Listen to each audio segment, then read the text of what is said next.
नमस्कार मंडळी, आज आपण बघणार आहोत ठरलं तर मग या मालिकेच्या 1 जूनच्या भागामध्ये पूर्ण आजी सायलीला म्हणत असता, सायली अगं माझी जपमाळ तुटली आहे, तू माझी जपमाळ ओवून देशील का? त्यावर सायली म्हणते, हो पूर्ण आजी, ओवून देईल मी, पण मला अगोदर एक सांगा, तुम्हीच मला का नाही बोलवलं? पूर्ण आजी म्हणाल्या, अगं तू इकडं होते ना, म्हणून मीच तुझ्याकडे आले की तू काही कामात असशील, असं पूर्ण आजी सायलीला बोलता. आणि त्यात काय मग? सायली म्हणते, पूर्ण आजी तुम्ही गोळ्या घेतल्या का? सायली खूप काळजीपोटी पूर्ण आजींना विचारते आणि पूर्ण आजी तिला म्हणता, हो ग बाई मी गोळ्या घेतल्या, पण का ग तू असं का विचारते? तुला काही वेगळं काही बोलायचं होतं का माझ्याशी? हो सांग ना, मग काय बोलायचं होतं तुला? तू असं का विचारलं मला? अहो पूर्ण आजी, तुम्ही असं का करताय? दररोज तुम्ही माझ्याकडनं गोळ्या घ्यायच्या आणि आज मला न सांगता गोळ्या घेतल्या. तुम्ही का असं करताय माझ्याशी? तुम्हाला मी नको आहे का? जेव्हा मी तन्वी होती तेव्हा तुम्ही रोज माझ्याकडनं गोळ्या घ्यायच्या, असं सायली पूर्ण आजींना बोलत असते. त्यात पूर्ण आजी म्हणता, अगं तसं नाही गं, तू आजही माझ्यासाठी तन्वीसारखीच आहे हे बघ. प्रतिमा आत्या ह्या दोघींचं बोलणं हसत हसत ऐकत असताना बघता की किती काळजीने दोघी एकमेकींशी बोलताय. तितक्यात पूर्ण आजी सायलीला सांगत असता, अगं तू कामात असते आणि तू माझी जेवढी काळजी घेतलीस ना ते मला चांगलं माहिती आहे. तू माझी तन्वीच आहे, मला तन्वीसारखीच आहे गं बाई, तू तू नको एवढी काळजी करू माझीवाली, असं पूर्ण आजी तिला समजवण्याचा प्रयत्न करत असता. तू तू माझी नात आहे असं सांगता आणि म्हणता, माझी कथा बाकी आहे ग बाई, मी आता रूममध्ये जाऊन माझी कथा वाचते आणि थोडा आराम करते, असं पूर्ण आजी प्रतिमा आत्यांना आणि सायलीला सांगता आणि त्या हॉलमधून त्यांच्या रूममध्ये जाण्यास निघतात. तुम्ही दोघी बसा आता, मी निघते आता, असं म्हणता आणि त्या जाता. आणि इकडं प्रतिमा आत्या सायलीला म्हणत असता, का गं तू असं का म्हणत होती ग पूर्ण आजीला की तुम्ही? हो ना, काय करणार प्रमिला आत्या, मला खरंच खूप हेवा वाटतो हो तन्वीचा. किती कौतुक करता पूर्ण आजी तिचं वालं. त्यांचं हे नातं बघून मला खरोखरच असं वाटायला लागलं होतं की मी स्वतःच तन्वी आहे. आणि मला खरंच पूर्ण आजींनी तन्वी म्हटलेलं, तन्वीवर जे प्रेम करायचं ना ते खरंच खूप आवडायचं मला. मी स्वतःला जाणवायला लागलं होतं की मी आता सायली नसून तन्वी आहे. हो ग बाई, पूर्ण आजीचं आणि तन्वीचं नातंच असं वेगळं होतं की ते कोणीही समजू शकलं नसतं. इतकं त्यांचं नातं दृढ आणि प्रेमाचं होतं, असं प्रमिला आत्या सायलीला सांगत असता. मला खरंच खूप हेवा वाटतो आत्या की जेव्हा जेव्हा पूर्ण आजी मला तन्वी म्हणायच्या ना आत्या, मला खूप आनंद व्हायचा आणि असं वाटायचं की मी खरोखरच तन्वी झाले आता. जेव्हा सायली प्रतिमा आत्यांना सांगायला लागली, प्रतिमा आत्या अगदी कौतुकानं तिच्याकडं बघत होत्या आणि बघता बघता त्यांनाही असं वाटायचं की खरंच सायली ही माझीच तन्वी असली पाहिजे होती. कदाचित मनात त्यांच्या तशी. इकडे दुसऱ्या दिवशी कोर्टामध्ये सर्वजण हजर असतात.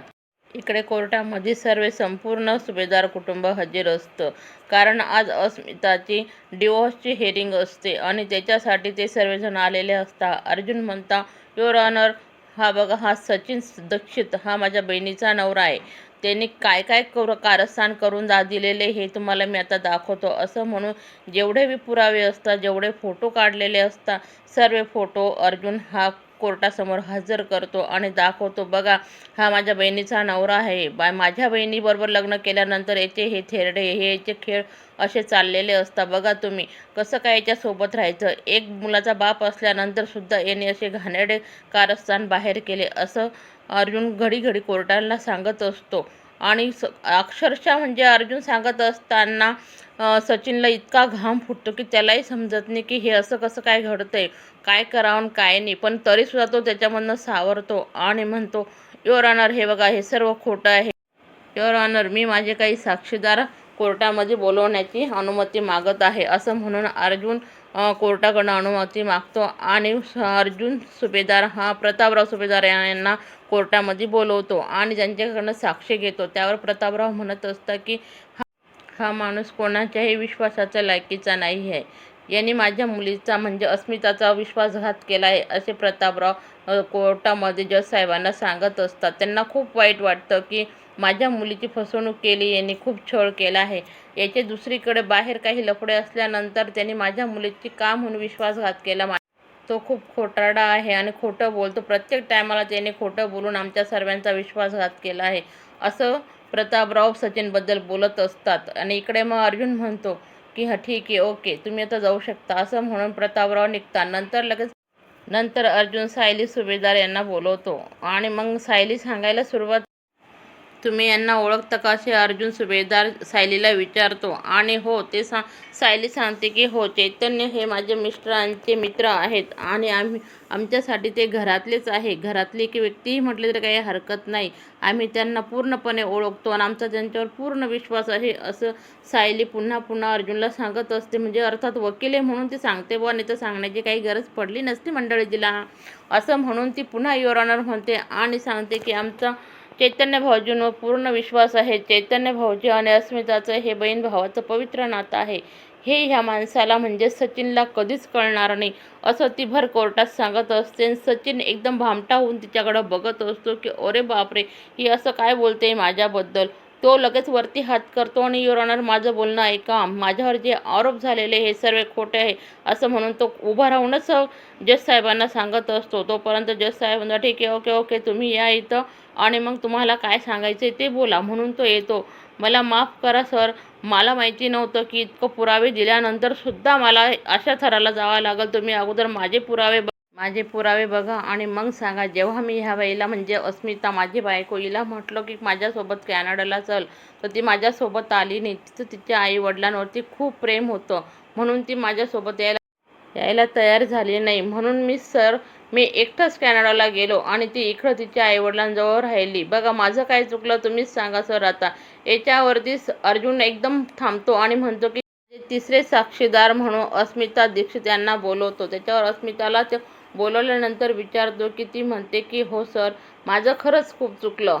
मी ह्या माणसावर प्रेम केलं होतं आणि लग्न केलं, पण आता मला त्या गोष्टीचा खूप पश्चाताप आहे. कारण हा माणूस माझ्या आणि माझ्या मुलाचा सांभाळ करण्याच्या लायकीचाच नाही. यांनी कधीच जबाबदारी घेतली नाही साहेब, असं म्हणून ती घडी सांगत असते की तुम्ही माझ्यावरती कृपा करा आणि मला डिवोर्स द्या. युअर ऑनर, मी तुम्हाला एक गोष्ट सांगते, ह्या माणसाने माझ्या विश्वासघात केला आहे, असं ती सांगत असते. लगेच जाधव वकील उठता आणि म्हणता, हे बघा मॅडम, मी तुम्हाला काही प्रश्न विचारणार आहेत, तुम्ही त्या प्रश्नांची उत्तरं द्या. हे बघा बरं का, तुम्ही पुरावे अगोदर पुरावे अगोदर, असे जाधव वकील सुभेदार कुटुंब यांना सांगतो. आणि मग काय, सर्वजण बघायला लागतात आणि बघता ते सर्वांच्या विचार करता की अरे, सचिननी ह्यावेळेस तर पूर्ण फिल्डिंग लावली, पूर्ण तयारीनिशी आला हा कोर्टामध्ये. बरं ठीक आहे. आणि हे बघून त्याचा चेहरा खुलतो आणि तो म्हणतो, चला तर मंडळी, बघूया पुढील भागामध्ये. आपण ठरलं तर मग या भागामध्ये उद्याच्या काय होतं ते. Okay, bye.